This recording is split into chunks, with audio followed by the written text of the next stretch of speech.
ഇതാണ് doctor Jindo John. ആ ചോദ്യമാണ് കേരളം ഇനി ചോദിക്കുന്നതും നമ്മൾ കാത്തിരിക്കുന്നതും. അതാണ് പ്രിയങ്ക ഗാന്ധി വന്ന് മത്സരിക്കും, അതുണ്ടാക്കുന്ന ആവേശം ചെറുതായിരിക്കില്ല.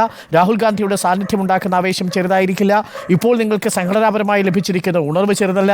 പക്ഷേ മുഖ്യമന്ത്രി സ്ഥാനത്തേക്ക് കണ്ണും നട്ടിരിക്കുന്ന കെ.സി. വേണുഗോപാൽ, വി.ഡി. സതീശൻ, കെ.പി.സി.സി പ്രസിഡന്റ്, മുൻ പ്രതിപക്ഷ നേതാവ് രമേശ് ചെന്നിത്തല, ഈ നേതാക്കൾക്കിടയിലെ ഒരു മുഖ്യമന്ത്രി സ്ഥാനത്തിനു വേണ്ടിയുള്ള കാത്തിരിപ്പും അവരുടെ മോഹങ്ങളും നിങ്ങളുടെ ഈ സംഘടനാപരമായ ഉണർവിനെ ബാധിക്കാൻ സാധ്യതയുണ്ടോ എന്നുള്ളത് ഒരു ചോദ്യം. രണ്ടാമത്തത്, ഇന്നിപ്പോൾ എക്സിക്യൂട്ടീവിൽ വിലയിരുത്തി എന്ന് നമ്മൾ മനസ്സിലാക്കുന്ന ബി.ജെ.പിയുടെ വളർച്ച 11 ഇടങ്ങളിൽ 1-ാം സ്ഥാനത്താണ്. 4% വളർച്ചയുണ്ട്. 11 നിയമസഭാ മണ്ഡലങ്ങളിൽ 1-ാം സ്ഥാനത്ത്, 7 ഇടങ്ങളിൽ 10% വ്യത്യാസം മാത്രമേ ഉള്ളൂ എന്നത് ആലോചിക്കണം. 9 ഇടങ്ങളിൽ അവർ 2-ാം സ്ഥാനത്താണ് എന്ന് പറഞ്ഞാൽ ആ കണക്കിൽ തന്നെ 11, 9, 20, 27 മണ്ഡലങ്ങൾ ബി.ജെ.പിക്ക് നിർണായക സ്വാധീനമുള്ള മണ്ഡലങ്ങളാണ്. ഈ മണ്ഡലങ്ങൾ ബി.ജെ.പിയുടെ സ്വാധീനത്തിൽ എങ്ങനെയായിരിക്കും വോട്ട് ചെയ്യാൻ പോകുന്നത് എന്നതാണ് ഏറ്റവും പ്രധാനപ്പെട്ട കാര്യം. ഈ കഴിഞ്ഞ തവണ CPM ആവർത്തിച്ച് 90-ലധികം വരുന്ന 98ഓളം വരുന്ന സീറ്റുകൾ ഇത്തവണ കോൺഗ്രസിനെ സംബന്ധിച്ച് ബാലികേറാമലയാകുന്നത് അവിടെയുള്ള MLA മാർക്കെതിരെയുള്ള ആൻറ്റി ഇൻകുംബൻസി എത്രത്തോളം ഉണ്ട് എന്ന തിരിച്ചറിവിലാണ്. എങ്ങനെ പോയാലും 2026 ആകുമ്പോഴേക്കും 70 MLA-മാരെയെങ്കിലും വിജയിപ്പിച്ചെടുക്കാനുള്ള സംഘടനാശേഷി CPM-നുണ്ടെന്ന് കണക്കാക്കിയാൽ ഈ 2 ഘടകങ്ങളും എങ്ങനെയാണ് കോൺഗ്രസിനെ ബാധിക്കാൻ പോകുന്നത്? 1, നേതാക്കളുടെ മുഖ്യമന്ത്രി സ്ഥാനത്തോടുള്ള ആഗ്രഹം. 2, ബി.ജെ.പിയുടെ 27 മണ്ഡലങ്ങളിലെ ശക്തമായ സാന്നിധ്യം. ഡോക്ടർ ജിൻഡോ ജോൺ. ശ്രീ അരുൺ, ഈ 2-3 വർഷം കഴിഞ്ഞ് നടക്കുന്ന നിയമസഭാ തെരഞ്ഞെടുപ്പിൽ മുഖ്യമന്ത്രി സ്ഥാനാർത്ഥിയെക്കുറിച്ച് കോൺഗ്രസിനകത്ത് തർക്കമുണ്ട് എന്നുള്ളൊരു അതിവായനയുടെ ആവശ്യമില്ല. അതൊക്കെ ആളുകൾ അങ്ങനെ പറയുന്നത് നമ്മൾ കാര്യമാക്കേണ്ട കാര്യമില്ല. കോൺഗ്രസിനെ സംബന്ധിച്ചിടത്തോളം വരാൻ പോകുന്ന ഇലക്ഷനുകൾ, ഈ പറഞ്ഞ പാലക്കാട് ബൈ ഇലക്ഷൻ, അല്ലെങ്കിൽ ആലത്തൂർ ഇലക്ഷൻ, ചേലക്കര ഇലക്ഷൻ, അതുപോലെ വയനാട് ബൈ ഇലക്ഷൻ, അത് കഴിഞ്ഞ് തദ്ദേശ സ്വയംഭരണ സ്ഥാപനങ്ങളിലേക്കുള്ള തെരഞ്ഞെടുപ്പ്, അത് കഴിഞ്ഞിട്ട് നിയമസഭാ തെരഞ്ഞെടുപ്പ്, ഇങ്ങനെ ഞങ്ങൾ അതിന് ഘട്ടം ഘട്ടമായിട്ട് അതിനുള്ള പ്രിപ്പറേഷൻസ് ആയിട്ടാണ് മുന്നോട്ട് പോകുന്നത്. മുഖ്യമന്ത്രി ആരെന്നുള്ള ചർച്ചയല്ല കോൺഗ്രസിൻ്റെ ക്യാമ്പ് എക്സിക്യൂട്ടീവിൽ എടുത്തത്. വരുന്ന തെരഞ്ഞെടുപ്പുകളിലൊക്കെ കൃത്യമായിട്ട് എങ്ങനെയാണ് ജനവികാരത്തെ മാനിച്ചുകൊണ്ട് സംഘടനാ സംവിധാനത്തെ പടുത്തുയർത്തിക്കൊണ്ട് പിണറായി സർക്കാരിനെതിരായിട്ടുള്ള പോരാട്ട മുഖം തുറക്കേണ്ടത് എന്നുള്ളതിനെക്കുറിച്ചാണ് ഞങ്ങൾ ചർച്ച ചെയ്തത്. ആരായിരിക്കണം മുഖ്യമന്ത്രി എന്നുള്ളത് തെരഞ്ഞെടുപ്പിന് ശേഷം MLA-മാരുടെ ഭൂരിപക്ഷം കൂടി അന്നേരം തീരുമാനിക്കാവുന്ന കാര്യമേ ഉള്ളൂ. 1. രണ്ടാമത്, ബി.ജെ.പി വലിയ നേട്ടമുണ്ടാക്കി വലിയ മുന്നേറ്റം നടത്തി എന്നുള്ളത് യാഥാർത്ഥ്യം തന്നെയാണ്. ആ യാഥാർത്ഥ്യത്തെ കണ്ടുകൊണ്ട് തന്നെയാണ് ഈ വിഷയത്തെ ഞങ്ങൾ അഡ്രസ്സ് ചെയ്യുന്നത്. പക്ഷേ ഞങ്ങൾക്ക് ബി.ജെ.പിയോട് പറയാനുള്ളത്, കഴിഞ്ഞ 2019 നിയമസഭാ തെരഞ്ഞെടുപ്പ്, ലോക്സഭാ തെരഞ്ഞെടുപ്പിന് ശേഷം ഈ സംഘപരിവാറിൻ്റെ RSSൻ്റെ നേതാവ് ബാലശങ്കർ പറഞ്ഞിട്ടൊരു സ്റ്റേറ്റ്മെൻ്റ് ഉണ്ട്. കഴിഞ്ഞ നിയമസഭാ തെരഞ്ഞെടുപ്പിൽ പിണറായി വിജയന് തുടർഭരണം കിട്ടാൻ സാഹചര്യം എങ്ങനെയാണ് ഉണ്ടായതെന്നും അതിൽ RSSൻ്റെ അല്ലെങ്കിൽ സംഘപരിവാർ വോട്ടുകൾ എത്തരത്തിലാണ് CPM-നും LDF-നും പിന്തുണച്ചതെന്നൊക്കെ അവർ കൃത്യമായിട്ട് തുറന്നു പറഞ്ഞിട്ടുണ്ട്. ആരും അതിനെ എതിർക്കാൻ നാളിതുവരെ രംഗത്ത് വന്നിട്ടുമില്ല.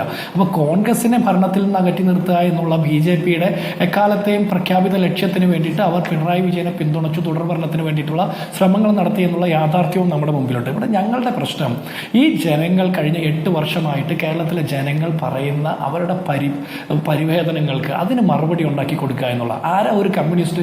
കരയുന്ന മനുഷ്യനെ കാണുമ്പോൾ കരളലിവ് ഉണ്ടാകുന്ന ആളായിരിക്കണം കമ്മ്യൂണിസ്റ്റ്. അങ്ങനെയുള്ള ആളുകളോട് കടക്ക് പുറത്ത് എന്ന് പറയുന്ന ധാർഷ്ട്യവും ഏകാധിപത്യവും ഫാസിസ്റ്റ് നിലപാടുകളുമായിട്ട് പോകുന്ന ഭരണാധികാരികൾ, മനുഷ്യൻ മാലിന്യ കൂമ്പാരത്തിലേക്ക് മുങ്ങിത്താണപ്പോൾ ഒരു മേയർ വിങ്ങിപ്പൊട്ടി കരളലിഞ്ഞപ്പോൾ നിങ്ങളുടെ സോഷ്യൽ മീഡിയ ആ മേയറെ കൈകാര്യം ചെയ്തത് എങ്ങനെയാ ജിൻഡോ ജോൺ?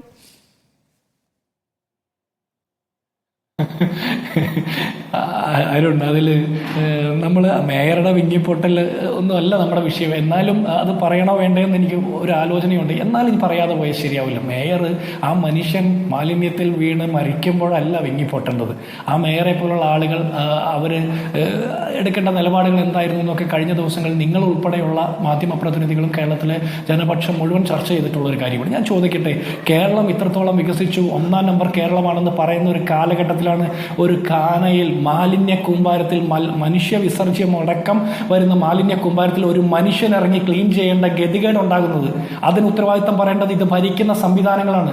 അതിന് ഉത്തരവാദിത്തം പറയേണ്ടവർ മരണം കഴിഞ്ഞതിന് ശേഷം മൃതദേഹം കണ്ടുമ്പോൾ വിങ്ങി പൊട്ടിയിട്ടൊന്നും ഒരു കാര്യമില്ല. അത്തരം വിങ്ങിപ്പൊട്ടലുകളെ പൊതുസമൂഹം എത്രത്തിലാണ് സ്വീകരിച്ചതെന്ന് നമ്മൾക്കറിയാമല്ലോ. ഈ തെരഞ്ഞെടുപ്പിലേക്ക്, തദ്ദേശ തെരഞ്ഞെടുപ്പിലേക്ക് പോകുന്നതിന് മുമ്പ് മുഖ്യമന്ത്രി നിയമസഭയിൽ അവതരിപ്പിച്ച പ്രസ്താവനയിൽ പറയുന്നത് 3 മാസത്തെ ഗഡു ഇത്തവണ കൊടുത്തു തീർക്കും.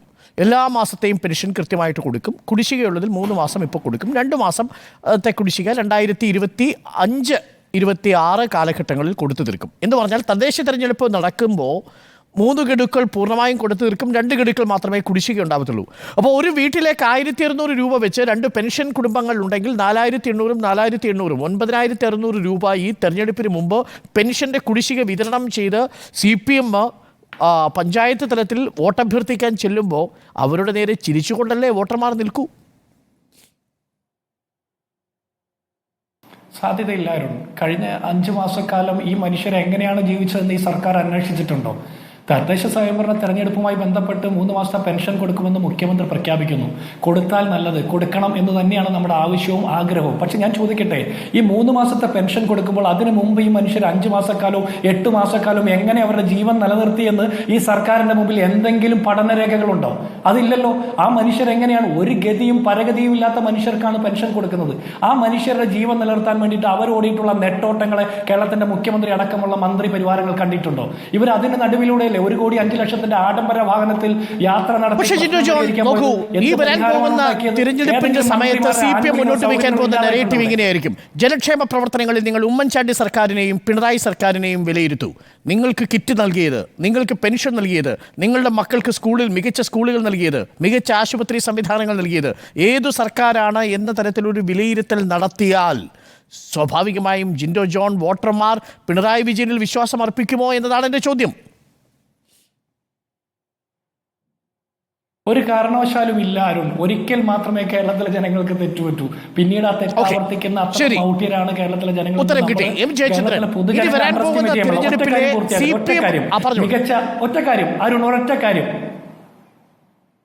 ഒറ്റ കാര്യം, മികച്ച സ്കൂളുകൾ എന്ന് പറയുമ്പോൾ ക്ലാസ് റൂമിനകത്ത് ഒരു കുട്ടി പാമ്പ് കടിയേറ്റ് മരിക്കുകയും ഉച്ചക്കഞ്ഞിക്ക് പണമില്ലാത്ത സ്കൂളുകളാണ് 5 സ്റ്റാർ സമാനമായ സ്കൂളുകൾ എന്ന് കേരളത്തിന്റെ വിദ്യാഭ്യാസ മന്ത്രി അടക്കമുള്ളവർ പറയുന്നത്. അതുപോലെ മികച്ച ആശുപത്രികൾ എന്ന് പറഞ്ഞ കാലാവധി കഴിഞ്ഞ മരുന്ന് 5 രൂപയുടെ ചീട്ടെടുത്ത് ഹോസ്പിറ്റലിൽ ക്യൂ നിൽക്കുന്ന മനുഷ്യരെ കൊണ്ട് കഴിപ്പിച്ച ആശുപത്രികളെ കുറിച്ചാണ് നിങ്ങൾ പറയുന്നത്. കഴിഞ്ഞ ദിവസമല്ലേ ഒരു മനുഷ്യൻ ലിഫ്റ്റിനകത്ത് 1.5 ദിവസം കുടുങ്ങിയത്? അത് മികച്ച ആശുപത്രിയിൽ പെടുമോ? അപ്പൊ ഇതെല്ലാം പറയുന്ന ഇത്തരം കെട്ടുകാഴ്ചകൾക്ക് അപ്പുറം കേരളത്തിലെ ജനങ്ങൾ തിരിച്ചറിയും. വ്യക്തമായല്ലോ.